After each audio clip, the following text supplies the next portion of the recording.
very first episode of Art is Hard, a video series. Each episode features an esteemed and very accomplished fine artist to come in and talk about their methodology, their inspiration, and their challenges behind a specific piece of art they created. The show is meant to be informative for both the fine artist and non-artists alike that are wanting to understand all that goes into creating a piece of really wonderful art. My name is Alicia DeSantis, owner of 38th and Kip Design and Marketing, a studio that uses illustration, design, and branding to tell companies unique stories through words and images. I'm so excited to be launching this. I have another podcast that focuses on branding, but fine art is really a passion project for me, and it's my very first love. So I'm really excited to be here talking about something that is one of the foundations of who I am as a person and professionally. Our first guest, our flagship guest, is Dustyn Bork, a professor at Lyon College in Batesville, Arkansas. Dustyn was one of my professors when I was getting my fine arts degree at University of Toledo in Toledo, Ohio, about 15 years ago. He was one of the most influential teachers to me, and his immersive printmaking classes really set the foundation for the entirety of my design and art aesthetic moving forward.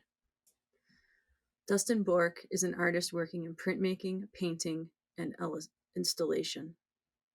He was born in Monroe, Michigan, and relocated to Batesville in 2010 to teach at Lyon College, where he serves as professor of art. He's earned his MFA from Indiana University and BFA from the University of Michigan. His work has been exhibited at Site Brooklyn, Manifest Gallery, Torpedo Art Center, Los Angeles Print Society, International Print Biennial of Duoro, Portugal, and the Hunterdon Museum of Art. Recent solo exhibitions include the Beverly and Sam Ross Gallery at Christian Brothers University and the Arts and Science Center in Pine Bluff. Bork won the Visual Arts Fellowship for Painting awarded by the Arkansas Arts Council.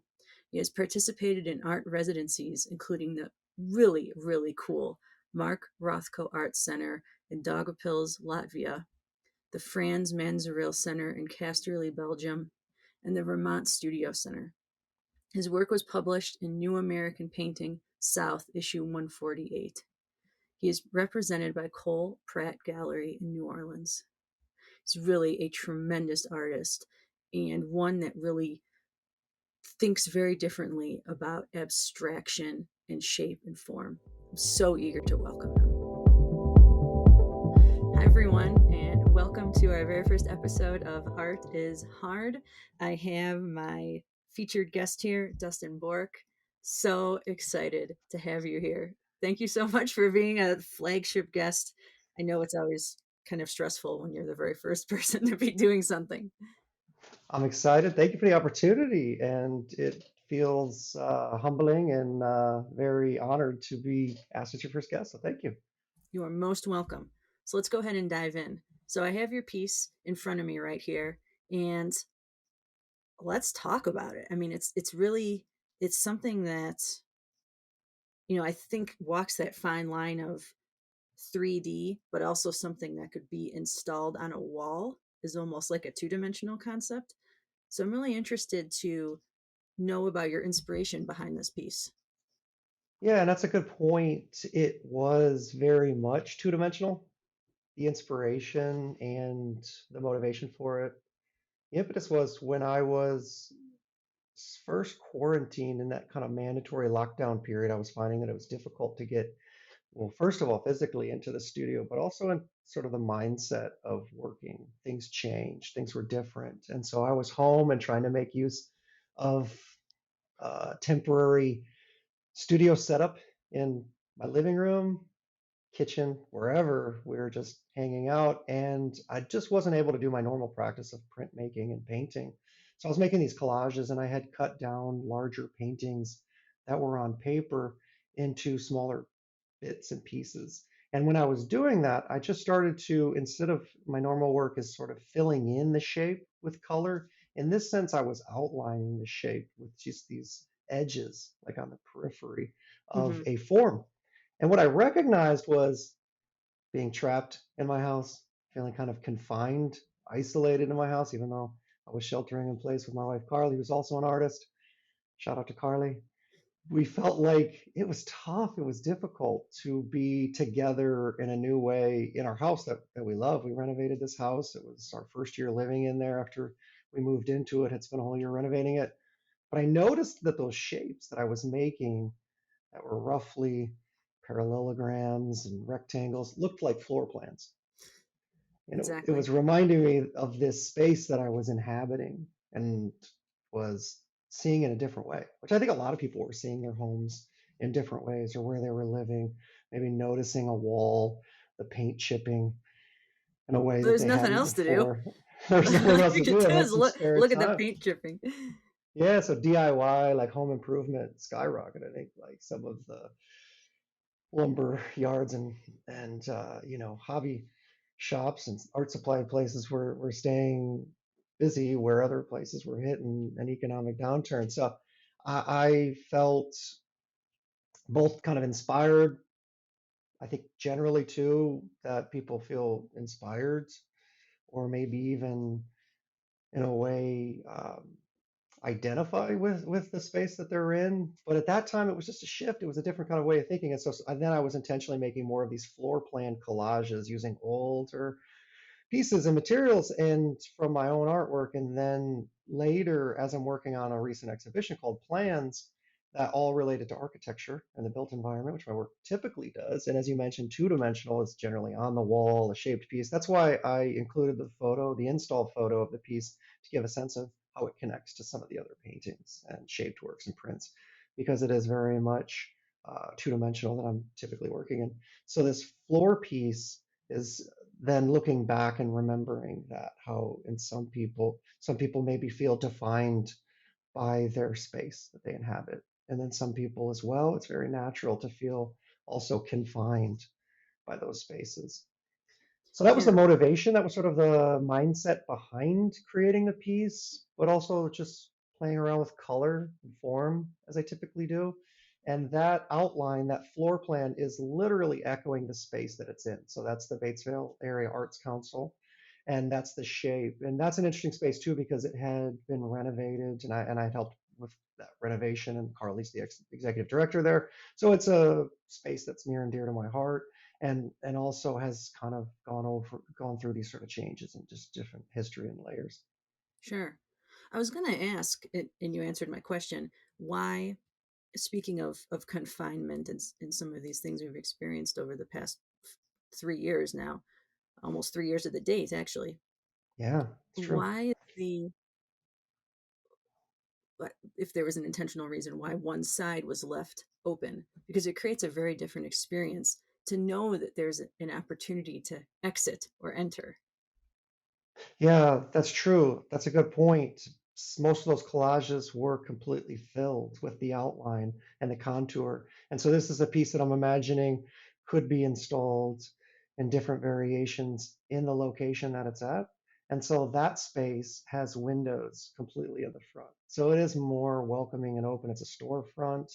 Whereas if you were in a gallery that was confined within a museum or a larger walled off area, you wouldn't have that sense of like outside reaching and that porosity of being able to travel through that space. So it feels more open. And yeah, that does give that's a great point because it gives it a completely different feeling of being trapped versus livable architecture or Yep, architecture that maybe you could pass through. exactly.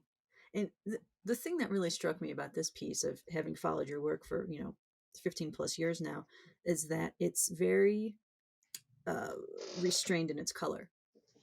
So there's really, I mean, what, not even 10% of it really has color. It's more just the natural wood components. Yeah, that's interesting. That's a good point. I've done a series before working with two by fours, and I like the concept of a two by four as being a building material. So since my work is very derived in both literal and conceptual ways to the built environment and to architecture, I like to use materials, whether it's in printmaking or painting, that relate to construction and the paint, the painting process that would be applied with rollers as opposed to brushes, or using wood as a substrate as opposed to canvas. And then that ties back to the sense of like building an object and physicality. The two by four as a metaphor also I think is great because generally we hide the two by fours. They're within a building structure. They're not the facade, but in a way they're very similar to columns.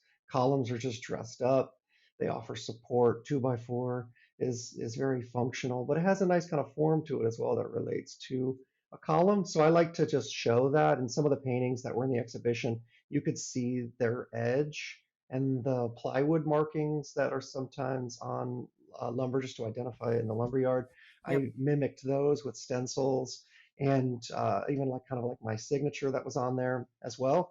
So I really wanted to reiterate the idea that this is a floor and it's a floor plan and it's literally made from a floor. So the two by four, instead of being typically on top of the floor, which the walls are built on, this is the two by fours are underneath the floor. And so it's a floor piece, kind of a play on words because it's literally made of a floor, it's a floor plan.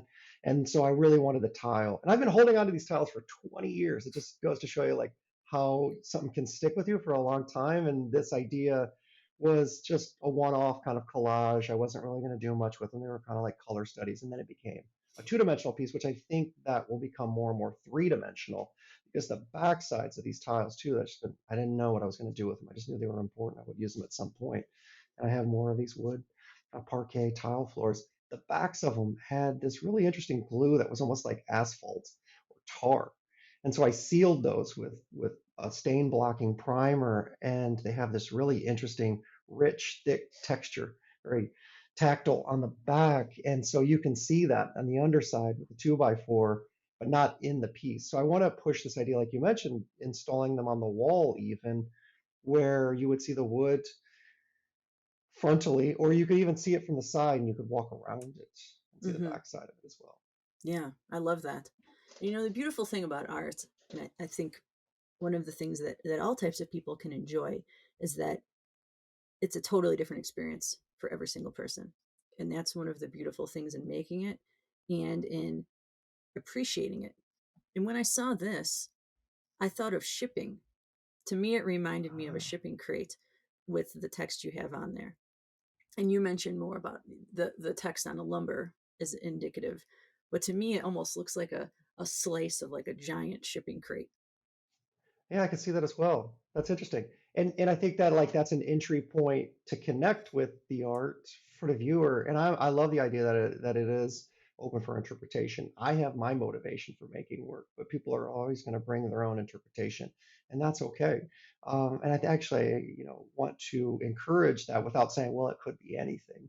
It still is an idea and a metaphor. Here's my metaphor, but there's ultimately other readings that people can get out of it, and that's what makes it personal.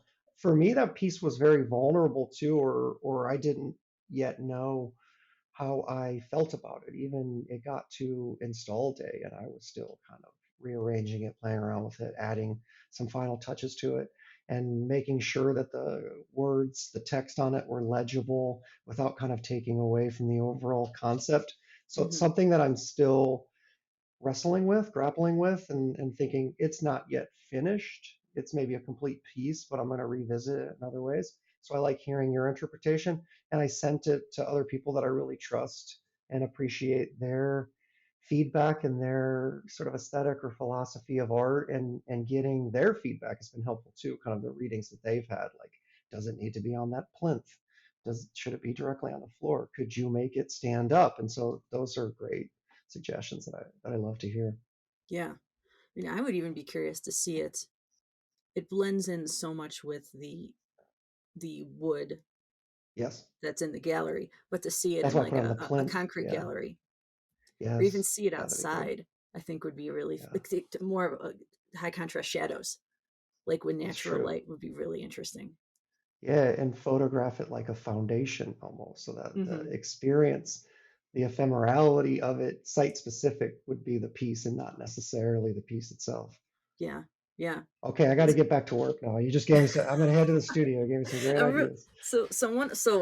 one of my favorite artists, and I don't typical that I would forget his name while we're talking about him on this podcast. He is a Argentinian artist, and he created a giant clay whale in northern Wow. Argentina. Are you familiar with him? No. And he created the whale. I mean, it's like 20 feet long, and it just sits there, and it just leaves gather on it, and it just decomposes over Wow. time. It's I rare think that I'm stumped too, but I don't know this artist as well. Like, it's I'll send it to you, and I'll also sounds good. post production post it on here. But it's Cool. the concept of the environment interacting with a piece of art and just kind of leaving it there has always been very fascinating to me. Yeah, me too. I actually, in undergrad, I had an opportunity to create a show. It's called Possible Extant. I just learned the word extant in art history. So I was like, I've got to use this. It's like artists, unfortunately, some of their works are destroyed, like the famous piece by Courbet, the stone breakers that was possibly bombed during World War II, and it no longer exists. And so you learn this word extant and non-extant.